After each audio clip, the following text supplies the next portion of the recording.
Ryan Gosling is back, and he's more than enough, folks.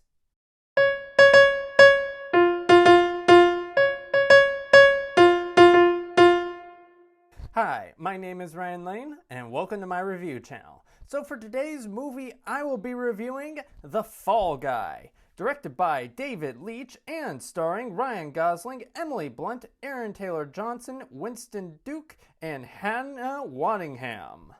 So, the film focuses on Colt Seavers, played by Ryan Gosling. Colt is a stuntman for famous movie star Tom Ryder, played by Aaron Taylor-Johnson.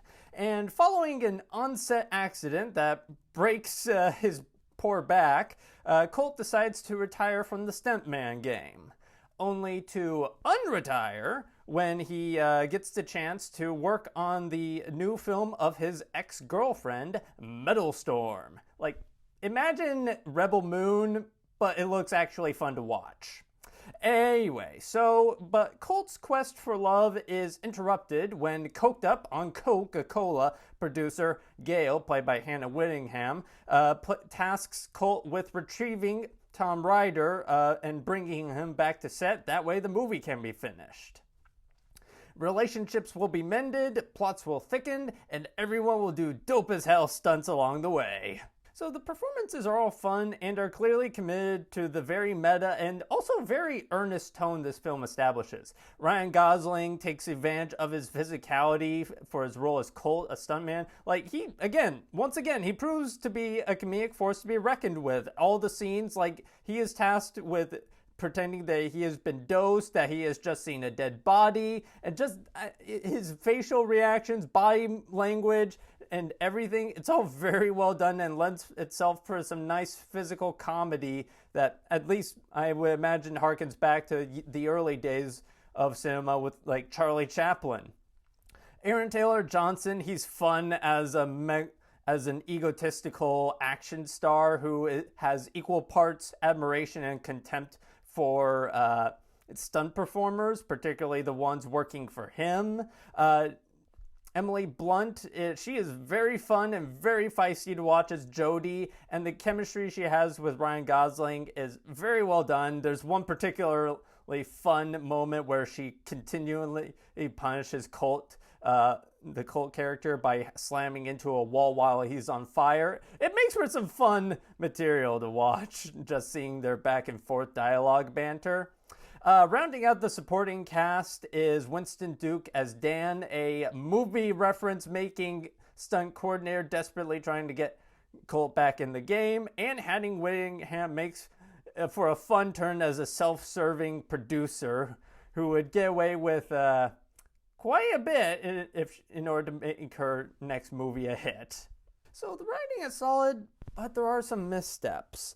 There are some fun setups and payoffs. The combination of meta and earnestness makes for some very fun and memorable dialogue exchanges, and the parody of Hollywood circa 2024 makes for some very funny visual and verbal gags.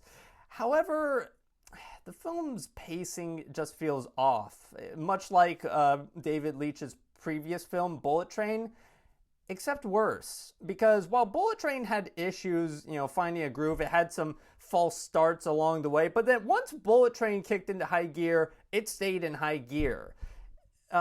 With Fall Guy, it doesn't even have that. There are several false starts and stops along the way, and it never feels like it finds a consistent groove. And so yeah, the pacing just doesn't quite work, and it continually took me out of the movie at times. So the action scenes are where the film truly shines. Whether Gosling is doing, quote, some Jason Bourne shit, or acting in the Metal Storm movie, the action scenes offer creative twists for every set piece throughout the entire movie. No one action set piece will feel exactly the same, which is very, very nice. Plus, you can tell what's going on, and you'll never be confused. Like, geographically speaking, you'll know who is where and how everything fits together. It's well done. And then there's the on-location shooting. Like, this is like recently there was Australia passed some bill that increases the number of film credits, and so because of that, a lot of films have started taking place in Australia. And, well, I mean, this is one of those films. And I gotta say, the on location shooting makes for some fun action scenes, particularly one chase on a garbage truck throughout Sydney. So that was very fun. So David Leitch, he is clearly impressive at handling action scenes, but his handle on the human drama could use some work.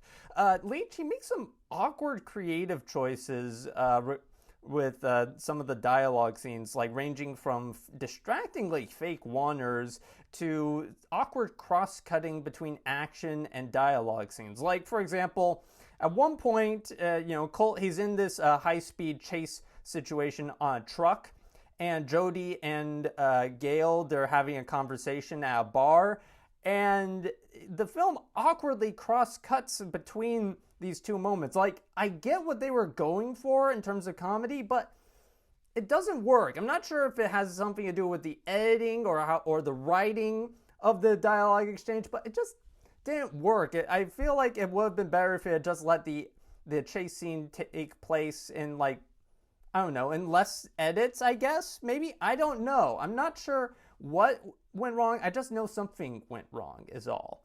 However, that's not to say David Leitch completely bungles the human drama. My personal favorite involves a creative use of split screen to visualize the distance and connection between Jody and Cole. It makes for, and the dialogue contained therein makes for arguably the most interesting dialogue exchange of the movie. But on a semi-unrelated note to this movie, I have to say something to Hollywood.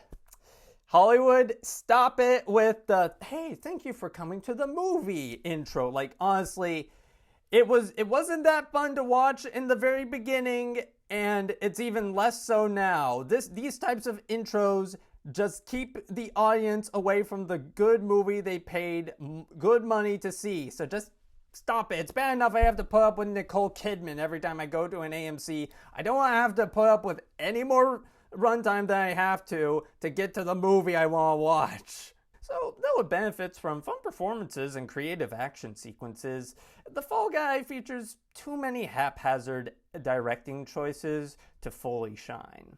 So with all that in mind, I will be giving The Fall Guy 3 out of 5 stars.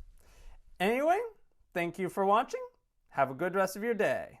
So, as you can clearly see, I am decked out in Star Wars memorabilia, given how today is the May the 4th. So, to that end, I will say this. What is your favorite Star Wars movie and why? Leave it in the comments down below.